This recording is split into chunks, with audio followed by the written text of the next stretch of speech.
Good morning. If we can all grab our seats, we'll go ahead and get started.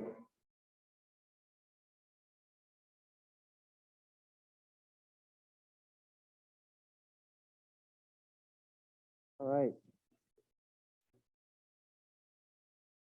Well, while you're all getting settled, I cannot thank you all enough for coming. This is our first in-person event in St. Louis in 3 years. It is obviously, as you know, a hybrid event. So want to, above all, give a lot of thanks to our AV partners, Silverback and Patrice. We've spent literally 7 hours trying to get the AV to work so both you and the folks online can enjoy what we're going to be able to present today. I think there's a lot of great topics. There's a lot of great speakers. We have, tried to put this on just like we did any other year. And we hope that, once we get this model set up, it'll be a lot easier. We'll see more people here and more people online. I've had a lot of questions on, what does it look like? So, this is our first full year of doing hybrid events. And prior to, we had probably 250 people participate. When we did online during COVID, we had about 350.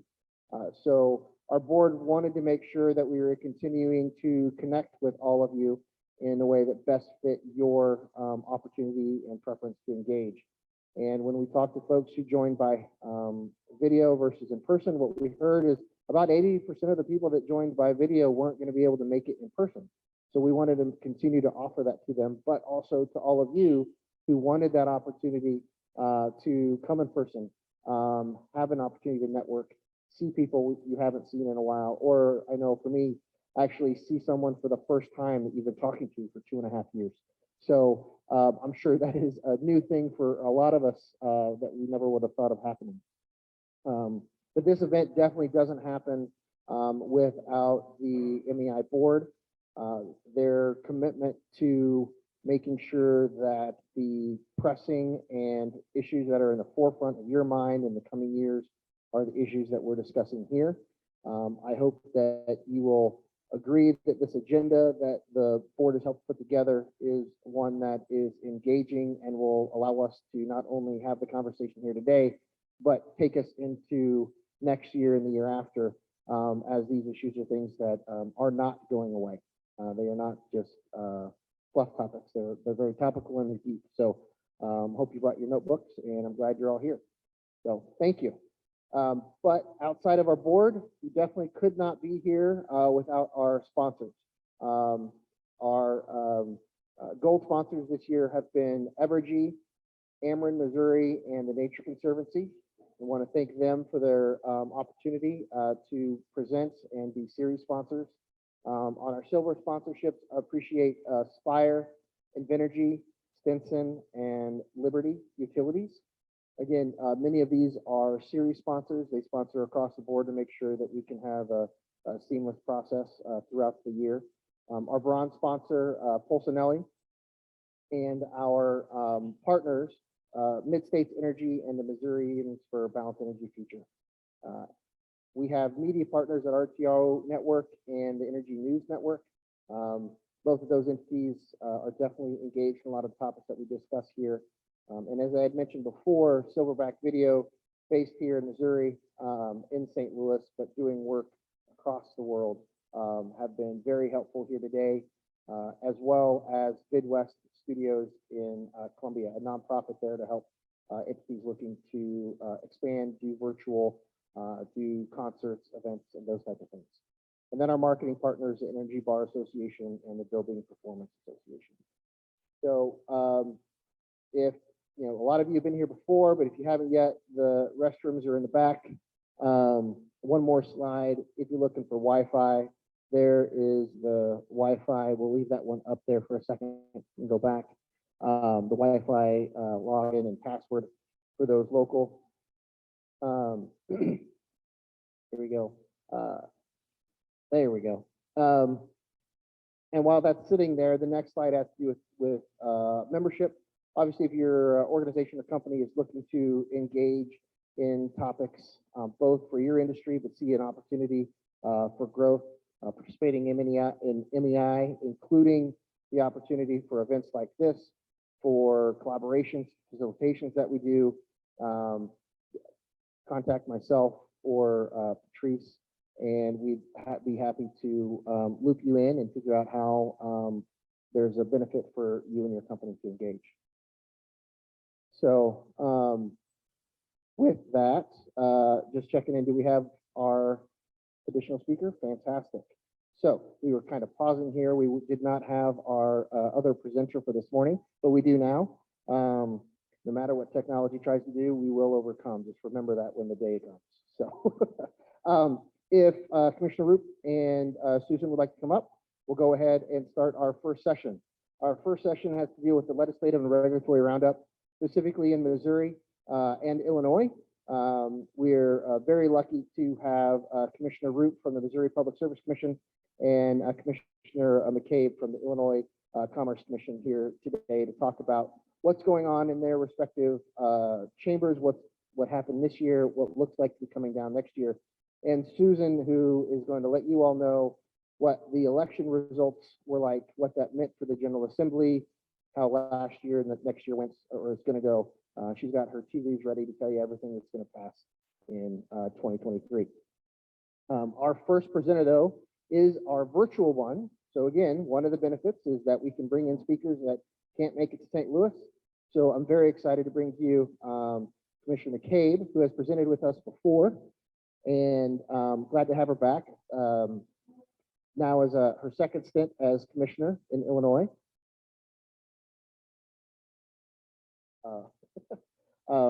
We're working on that, but there's a lot of interesting stuff going on in Illinois as well around the Climate and Jobs Act that she'll be speaking on.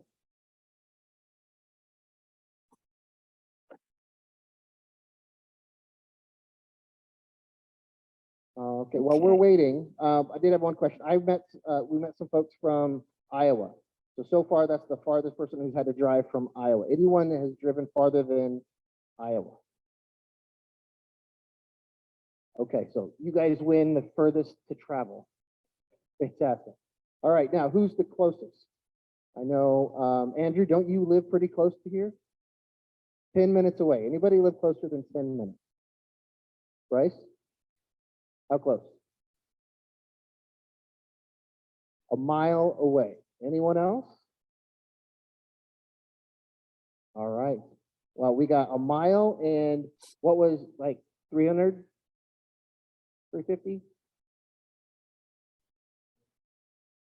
Okay, so a mile to 350, and then everyone obviously online who is traveling from a lot farther, most likely. Okay, well, while we're waiting for technology to be kind to us, we'll have our presenters introduce themselves. And if we need to, we'll just go ahead and go in a different angle. So if you introduce yourself, she's not ready, Scott, we'll have you go. Is that okay? Fantastic. Oh, fine. Commissioner Roop and I know each other from when he was in the Senate. So I'm expecting him to chime in on my part. So I'm Susan Henderson Moore. I'm an attorney at Polsinelli, but I have never done a traditional practice. So if you need help with like a will or a divorce, like I'm not your person. I've always done government relations. So that's why I'm here talking to you about the legislature.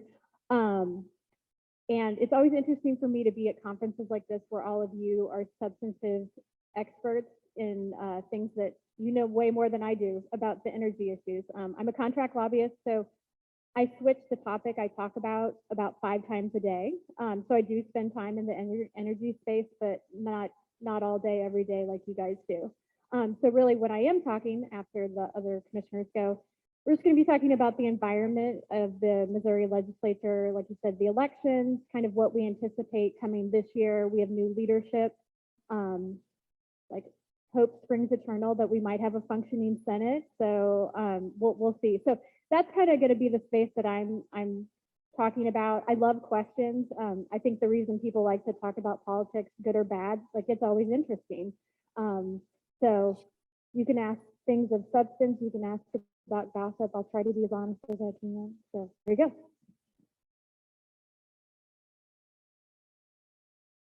You there? All right. Hold on.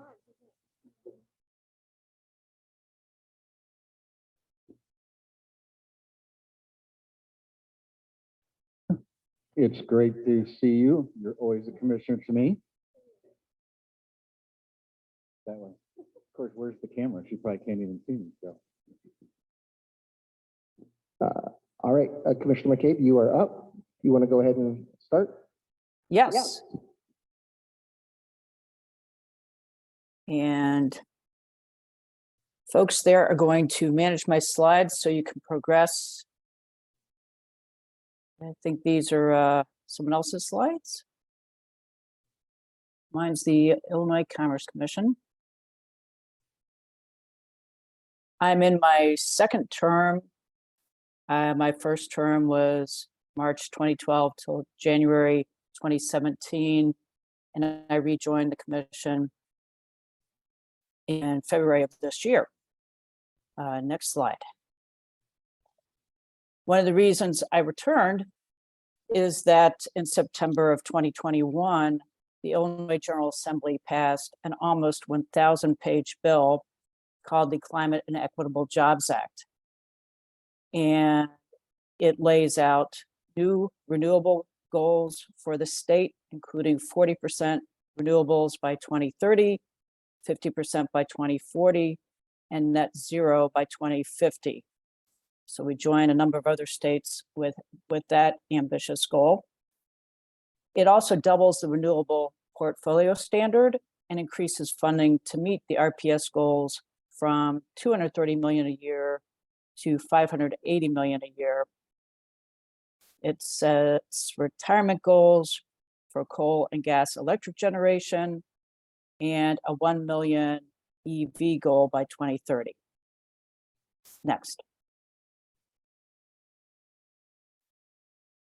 Equity is throughout the bill. It includes affordability and low income protections, has labor requirements for utility scale wind and solar, carbon mitigation credits for 3 nuclear plants, Byron, Dresden, and Braidwood. And over the 5 years, that's $694 million in credits. New coal to solar and storage program to transition coal plants to renewable energy facilities. It requires the renewable industry to report on diversity and inclusion efforts in addition to utilities, which report annually for a number of years. And the commission has added about 26 of 50 positions needed to implement this legislation. Next. We have a web page that I'll show later, but our staff has conducted numerous workshops for various aspects of the legislation, including on beneficial electrification. And ComEd and Ameren filed electrification plans July 1st. And starting January 1st, 2023, they could file those plans, which we will then review and approve. And they'll report annually to the ICC on diversity performance related to the program. Next. Illinois had formula rate legislation that was implemented in 2012, the first year of my first term. And we are now progressing to performance-based regulation for the 2 electric utilities, Ameren and ComEd. They have the option of filing a traditional rate case or a multi-year rate plan by January 20th next year. That will be effective January 1st of 2024, and then every 4 years. We recently approved performance metrics plans. They're now in the rehearing stage. And there is the CEJA website. You could just Google that. but it contains a lot of information, including workshops, reports, and more. Next. So PBR, performance metrics, the legislation laid out the following categories: reliability and resiliency, with an emphasis on service and disadvantaged areas; peak load reductions from demand response; supplier diversity; affordable customer delivery costs; interconnection response timing and ease of interconnection; and customer service performance. And the performance period, again, is no less than 4 and no more than 10 years. Next.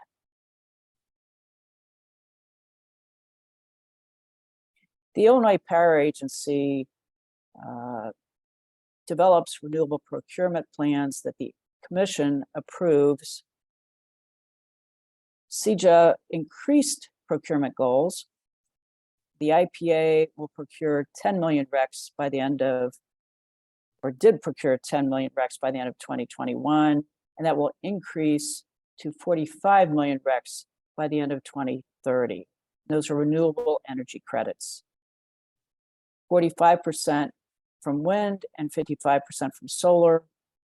And the solar targets are 50% from adjustable block program projects, 47% from utility scale solar, and 3% from brownfield projects.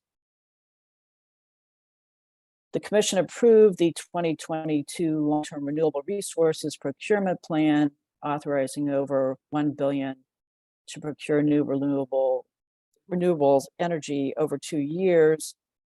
And we are currently considering an update to the 2023 plan.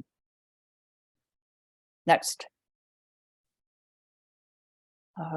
The ICC docket for Ameren and ComEd includes looking at on-bill financing of energy projects for homeowners and renters with no upfront payment required.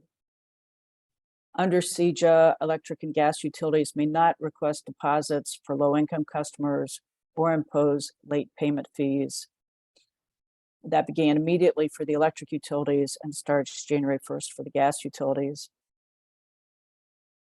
Low income is defined as households at 80% or less of community or county median income, households below 150% of the federal poverty level, or persons eligible for LIHEAP, PIP, or Lifeline. I'll just add that one of the issues is the multiple definitions of low income throughout the legislation, which we'll deal with in the coming year. We are also on our final bench on December 15th, will be approving a low-income discount rate study. And then we have to file a report with the General Assembly early next year. And under that report, the Commission may then require electric and gas utilities to file tariffs establishing low income rates. Next. Okay, I'll just add, since this panel is kind of looking at what's happened and what's to come, that we will continue implementing CEJA in the next year. And we also have a number of other dockets coming our way, including Grain Belt, which I cannot discuss because it's an open docket, but we have to make a decision there by March 8th of next year. And I look forward to the rest of the panel and answering any questions you may have. Thank you.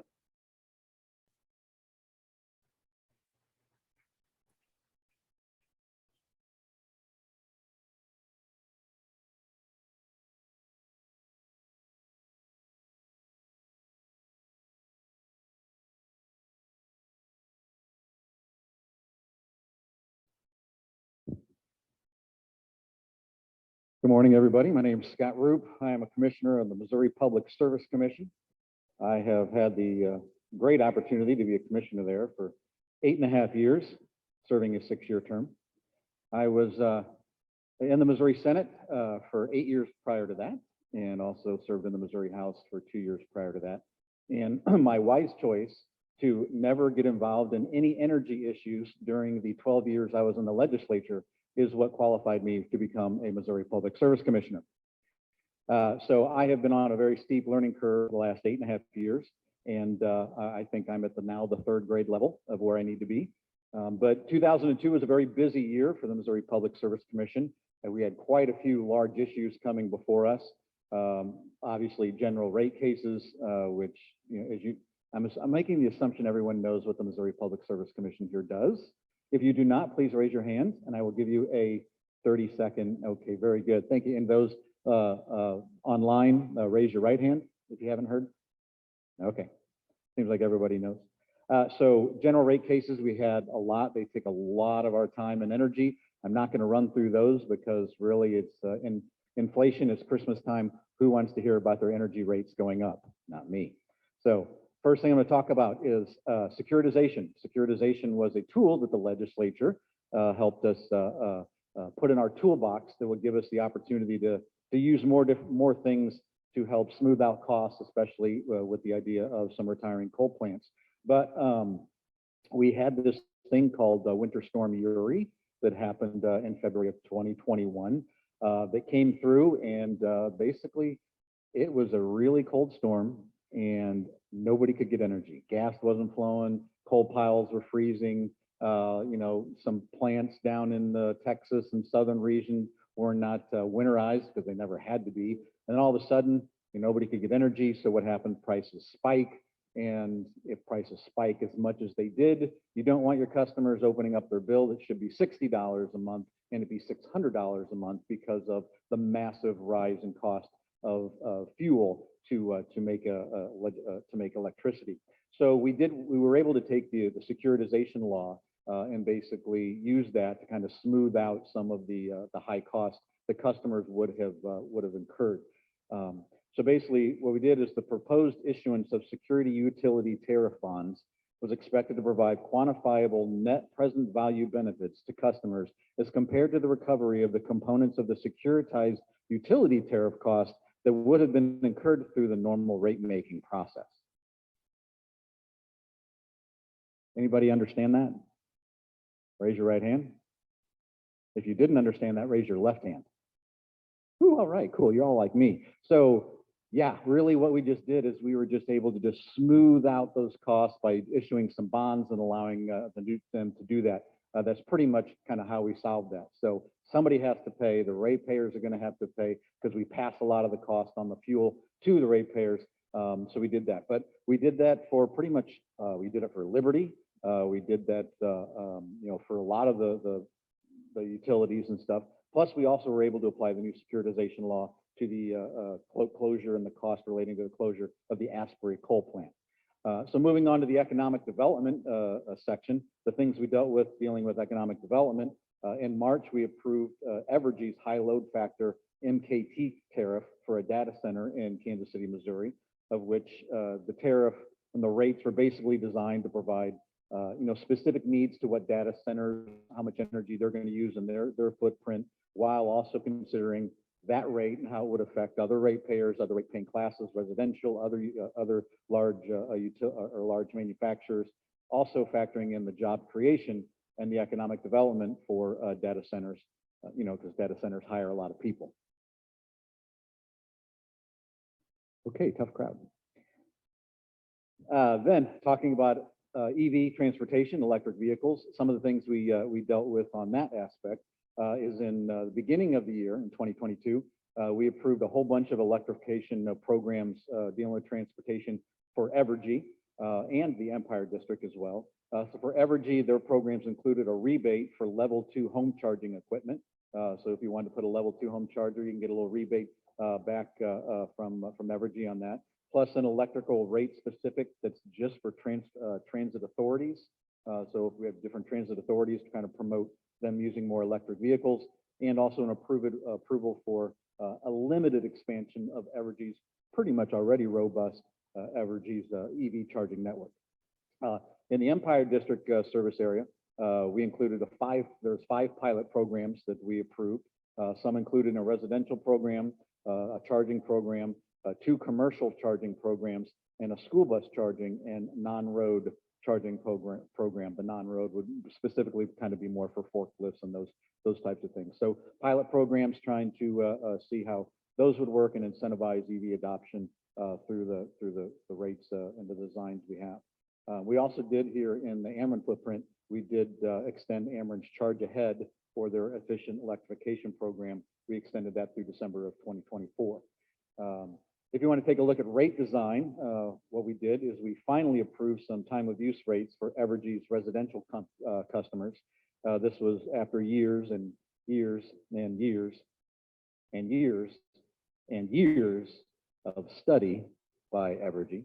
But we finally got that done, and this included a moderate default savings rate with the option to move towards some lower savings or higher savings in the time of use rates. If you want to look at renewable energy, in May, we approved the construction of solar energy production at Evergy's Hawthorne Generation Station. And in September, we approved several stipulations and agreements for Evergy relating specifically to renewable energy. One of the agreements, we agreed to put a solar subscription pilot tariff, which would include an evaluation after 3 years, see how that's going. They also agreed and we approved to a low-income solar subscription pilot program, and that any costs in excess of those revenues would be shared equally between customers and shareholders. And there was also a separate agreement we approved that established a residential battery energy storage pilot program, which includes making all the data from the pilot program available to the public. So moving on to the transmission side, I guess earlier of this year, we approved an agreement, settlement agreement that provided a CCN or the ability to build some new transmission lines for ATXI, which is Ameren's transmission company, so that they can construct, acquire, own, and maintain certain transmission facilities in and around and between the cities of New Madrid and Sikeston, Missouri. Also, just today in our agenda, we had our agenda meeting before this event started. We gave approval for transmission lines to be built by Nextera in the southern part of the state, which will hopefully alleviate some of the congestion down there, especially along the seams between the SPP and the MISO networks. There's also some positive news for transmission that's coming down the pipeline.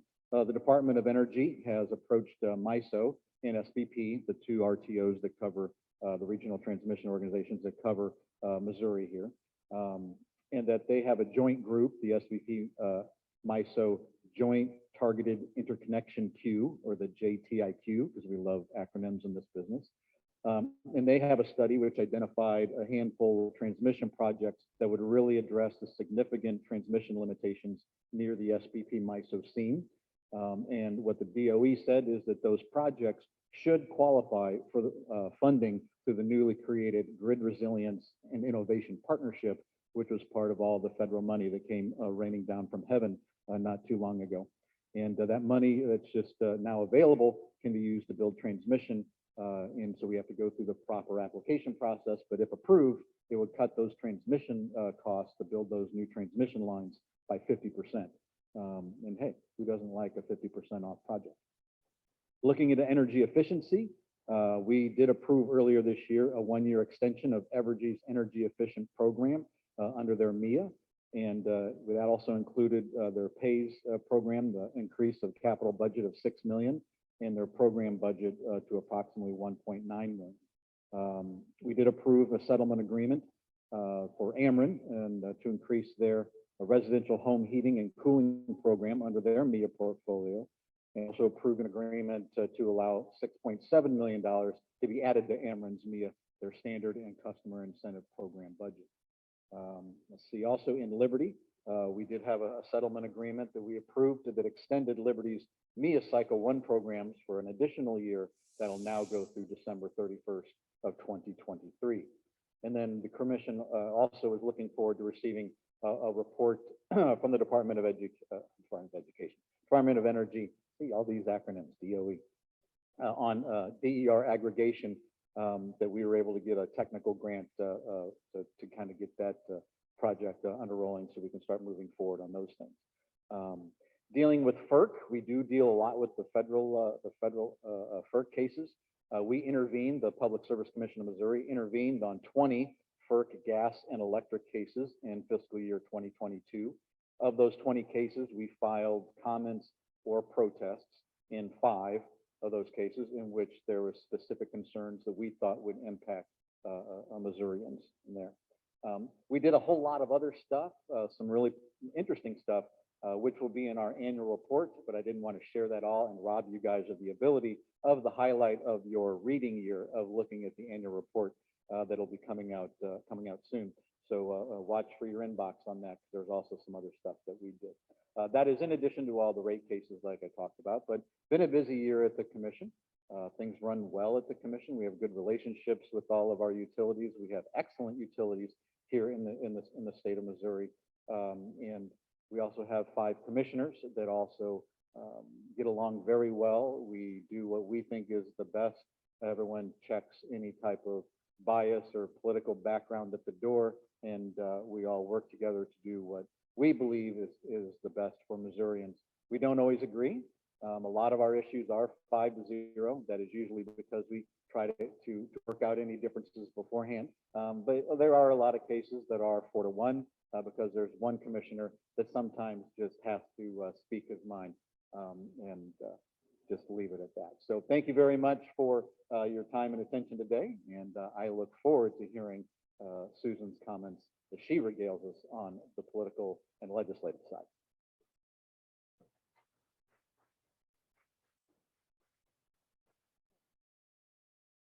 So we have enough former legislators in the room that I feel like I'm going to be sitting here talking about you guys. So chime in whenever you want. So big picture, shockingly, Missouri didn't really change that much on the political landscape. We're still heavily Republican controlled executive branch, and obviously the Republicans retain a significant majority in both houses. That being said, because of that, we have some interesting dynamics that go on in the building, because when you have that many Republicans, what the definition of a Republican is varies greatly, and they question one another as to who qualifies. And so there's our biggest fights, I often tell people, are not partisan. They're frankly within the Republican Party, and that's the most challenging part for those of us that are in the building on a regular basis. So that being said, although the Senate's up here now, I'm going to start with the House because the dynamics are less complicated. We have a huge House. We have 163 members. It's the 4th largest in the country, for those of you who are going to go in Jeopardy someday. And frankly, it's too many. There's just so many people. But one of the dynamics of that is they're a very leadership-driven body. And so in the House, there are quote unquote caucus positions. And so the decisions are far more collective, I guess you would say, and what leadership says, like, this is what we're going to do, that's what happens. I mean, all the way down to, it's not an automatic like in the Senate, where everybody gets to talk and you get to talk as long as you want. Who gets to speak on the floor is decided by the person in the chair, how long they get to speak. And so there's a lot, the decision making is much more concentrated with leadership in a handful of people. With the new leadership coming in, and I think it's relevant to know where these folks are from, because not only does party matter, but geography plays a big, part in their decision making. The new Speaker of the House is from the St. Louis region, Dean Plocker. He's an attorney, and obviously won the speakership within his own caucus about a year ago, so that's been a known quantity. John Patterson, who is a physician, is from the Kansas City area, and it's actually the first time we've had somebody in the majority leadership from the Kansas City area in a while. So if you talk to people over on the other side of the state, they're pretty excited about that, because I'll say that I think there's this feeling that there's always politically been more focus on St. Louis, in the St. Louis area, than Kansas City. So you have 2 very competent, and I would say this to anybody, some of more moderate, I guess you could say, Republican leaders on the House side. They'll have new committee chairs, so the utility chair will be different in the House this year, and also you don't necessarily know where things are going to be assigned. So we've had a lot of bills, utility bills, go to other locations in recent years, and that has to do with politics and who's in favor and who's not. So over on the Senate side, that's where all of our angst comes from. Our Senate has been very divided between, I guess you could say, our more establishment leadership Republicans and what I'm going to say self-proclaimed conservative caucus. Although if you kind of dig down into everybody's position, I think that the consistency of those labels is not always true. You have some very solidly conservative members who are more of the establishment crew, and then there are some bills that the conservative caucus is in favor of that you would not suspect by that term. That being said, it's personal and it's brutal, and it's been really, really rough the last couple of years, to the point where during this election cycle, there was an effort to take out some of the incumbent senators, and so they were primaried by people who were running more right. Particularly 3 of them had opponents, and 1 of them lost. And so there are very strong feelings amongst those people that had that experience, and I don't think they're going to forget it. So that being said, we have Caleb Rowden from Columbia, who's our pro tem, also a very moderate member. He was the floor leader, and so that was kind of a given. The floor leader race this year was more contested, and we ended up at Cindy O'Loughlin, who is from Northeast Missouri, from a rural area, and what I would consider the only rural member of the leadership teams on both sides, won floor leader. And she was really positioned, I think, and gave the messaging to the caucus of trying to be a go-between to have some level of function in the Senate between those 2 parties, between the 2 groups. And so I guess there's cautious optimism that maybe we can have some functioning going on. But like I said, there's some really strong feelings that people are not going to forget what happened, and we shall see. So that being said, when it comes down to the substance of what's going on in the energy space, like Commissioner Root said, last year they passed securitization, which was a big substantive bill. And typically, kind of the 2 things that I would say big picture about energy issues. One, there's a finite amount of people in the building that get involved, like really get involved in them, because like when I was on staff, I wrote the local government legislation and the crime legislation. You can sit down and read those and know what they mean just as a layperson. The energy bills, you can physically read them, but if you're not you guys who do it every day, you have no idea what it means. And so it takes a lot of bandwidth and time to do that. So typically, like Senator Searpoy, who's from Kansas City, he's the chair of commerce now. I mean, he is learning, he's involved in it, but there's only a finite number of people who do that. And so it's an area where there's a lot of folks that turn to their colleagues that they trust to see where they're headed on those issues. And since there was a big bill last year, obviously there will always be energy legislation. Typically, it seems like, and the folks who do this, once there's been a big bill, there's kind of a couple years that maybe there isn't one as massive that passes. And then also the eminent domain grain belt, which is what I'm going to call it bill, the compromise finally came to fruition last year. And that was, a big divide between the rural and the more suburban and urban legislators, more than party, really. So this year, they just started pre-filing bills on December 1st. They won't start until January. And there have been a few filed thus far, but not a ton. There has been an interim committee about solar property tax, which we were joking earlier. I think their report is going to be like, yeah, this is a really hard issue, and we need to talk about it more. So it'll be interesting to see what legislation comes out of that. There's a lot of disparate opinions on the direction that it should go. It should be tabulated. There's been a Supreme Court case on it. So that is definitely something that I think there'll be more discussion on as well. So I will quit and leave room for questions.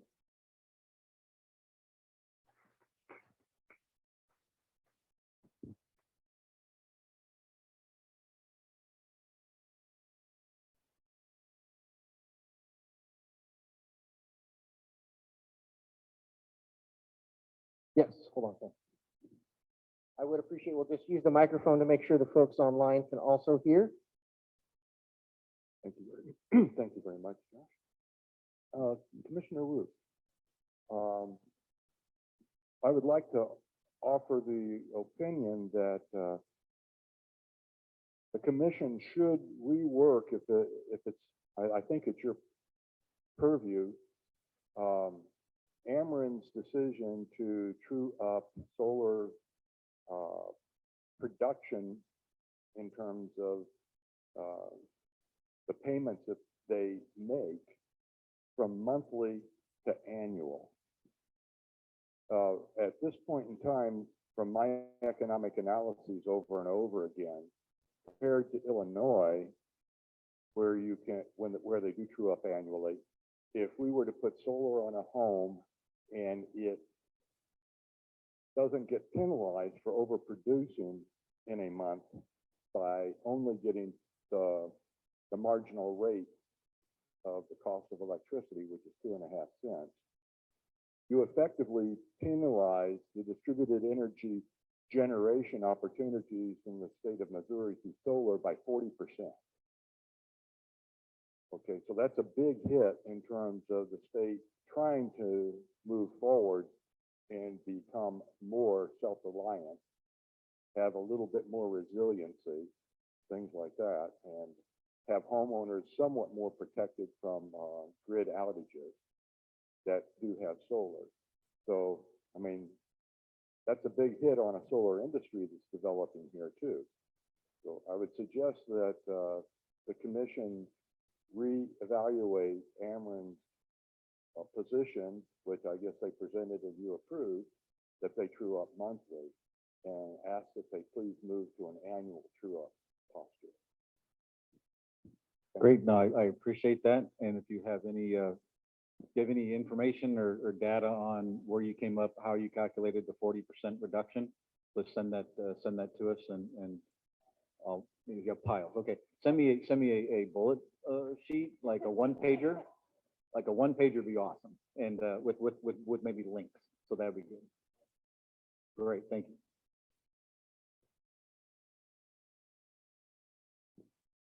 Great. Any other questions?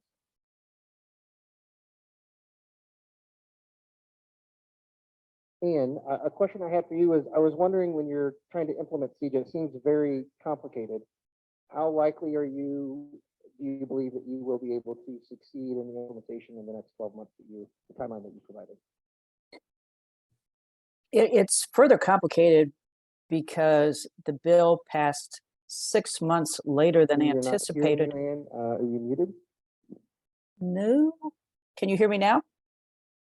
Yes, we hear you. Okay, I say it's implementation is further complicated because the bill passed 6 months later than expected, but none of the deadlines changed.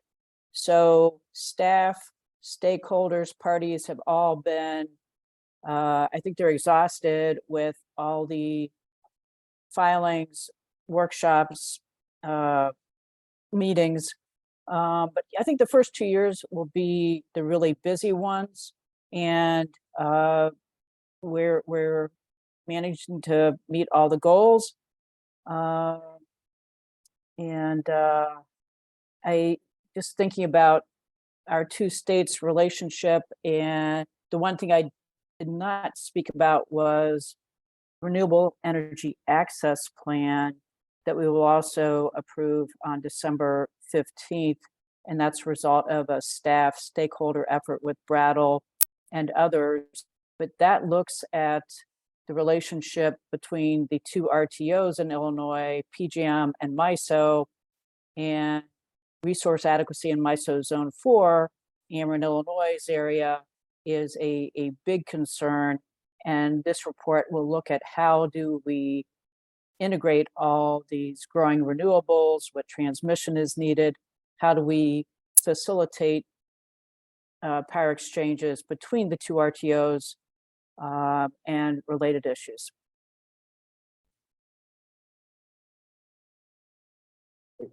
Thank you.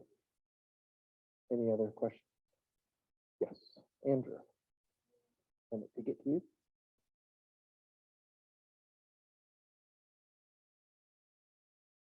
Thank you.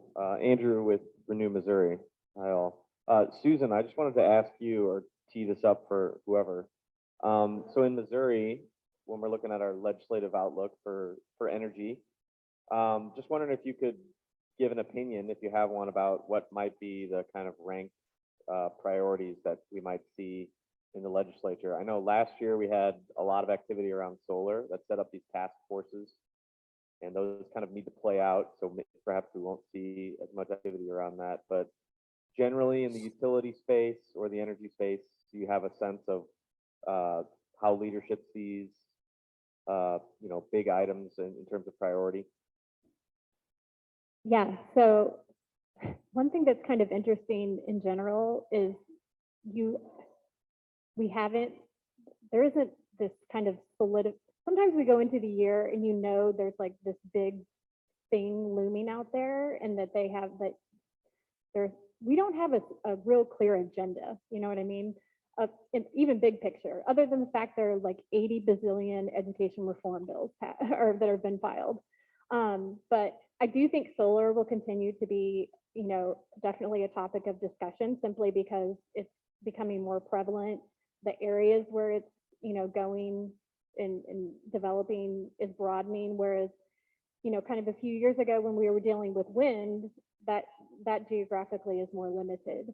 So I think the taxation issue, there's always that there is a balance, and I think some of the legislators see it and they feel it between, they understandably have assessors in communities that are wanting to get as much money in their community as they can, understandable from their point of view.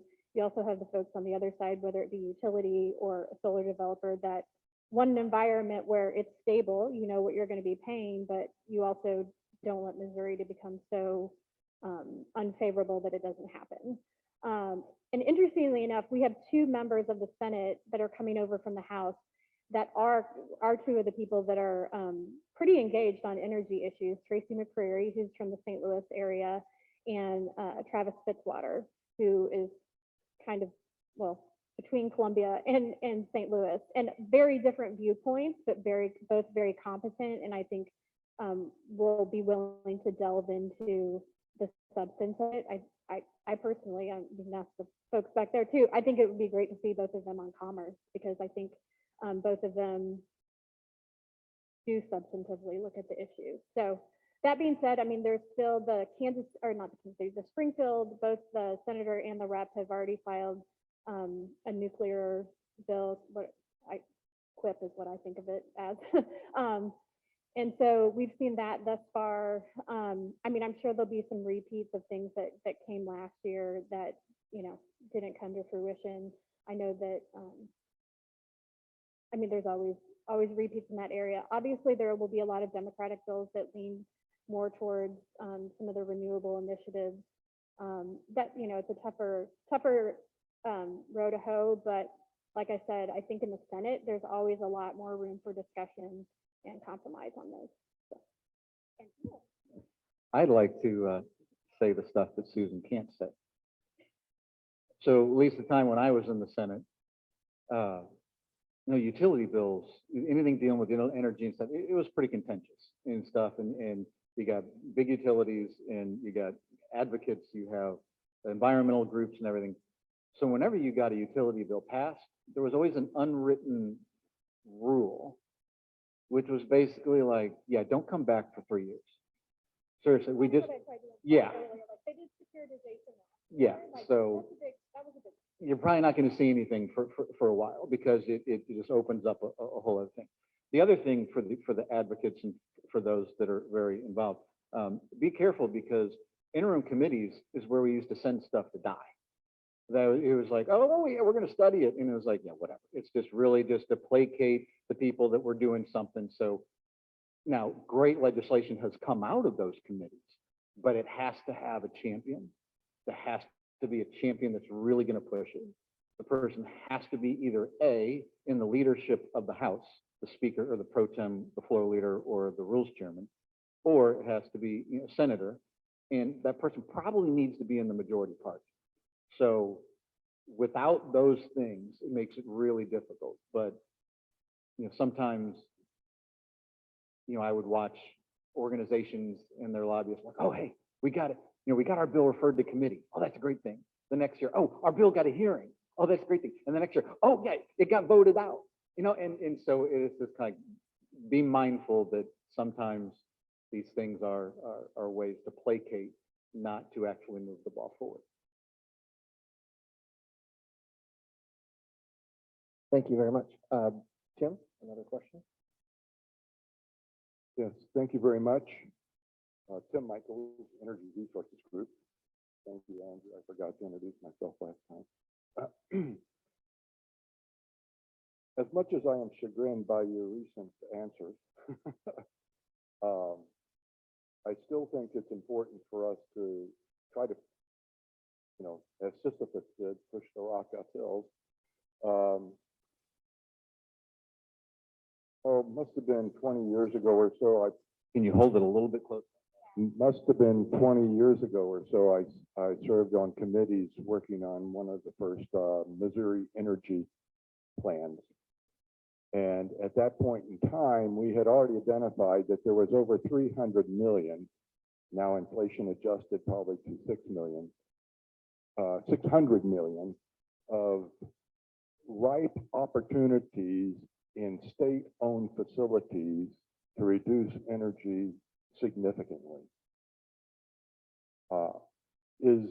Is there a pathway forward that you can see and identify that we can help push with your guidance, getting the state to bond itself, especially with the infrastructure dollars coming out of DC, to move its own inventory of facilities into a reasonably good building energy performance posture?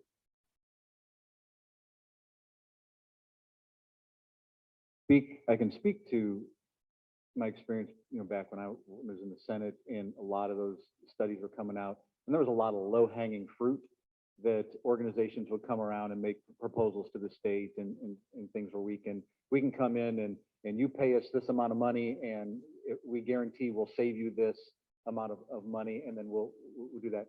Most of it was centered around lighting and stuff. That was kind of the low-hanging fruit, come in, change, it change out the lighting and things. So that was kind of the first entree into it and stuff. I do know that there's been other conversations about different types of the heating and the solar on the rooftop and things. That doesn't really flow through us. That's more on the executive branch side with the Department of Energy and things of that nature.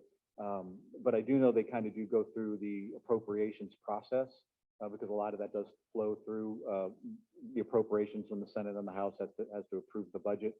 So there would be an inflection point there.